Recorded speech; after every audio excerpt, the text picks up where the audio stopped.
এক সাহাবী এসে বলল, ইয়া রাসূলুল্লাহ, মদিনায় দুর্ভিক্ষ, বৃষ্টি নাই, আপনি বৃষ্টির দোয়া করেন। রাসূল সাল্লাল্লাহু আলাইহি ওয়াসাল্লাম খুতবা থামায় দিলেন, থামায় দিয়ে দোয়া শুরু করলেন, আল্লাহুম্মা আসকিনা গাইসান মুগীসান মারিআন মুরিআন নাফিআন গায়রা দার আজিলান গায়রা আজিল। আল্লাহ, উপকারে বৃষ্টি দেন, যে বৃষ্টিতে আমাদের ফসল জন্মাবে, সবুজ ঘাস লতা পাতা জন্মাবে, আমাদের গবাদি পশুর রিজিক বাড়বে, এরকম উপকারে বৃষ্টি আমাদেরকে দিয়ে মদিনাটারে ধন্য করে দেন।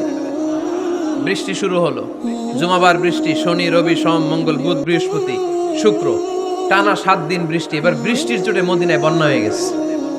এতদিনে দুর্ভিক্ষ, এতদিনে কি, এখন বৃষ্টির বরকতের দোয়া করছে, বৃষ্টিতে এবার বন্যা। যেই সাহাবী বৃষ্টির জন্য দোয়া করতে বলেছিলেন, পরের জুমাবারের খুতবার সময় এসে ওই সাহাবী বলেন, ইয়া রাসূলুল্লাহ, আবার খুতবার মাঝখানে, ইয়া রাসূলুল্লাহ, আর বৃষ্টির দরকার নেই, আর দরকার নেই, এবার বৃষ্টি বন্ধের দোয়া করেন। আল্লাহর হাবিব সাল্লাল্লাহু আলাইহি ওয়াসাল্লাম খুতবা থামিয়ে আবার বন্ধের দোয়া, আল্লাহুম্মা হাওয়ালাইনা ওয়ালা আলাইনা, হে আল্লাহ আমাদের চারিদিকে দেন, মদিনাতে আর বৃষ্টির দরকার নাই। চিল্লায় পড়েন সুবহানাল্লাহ।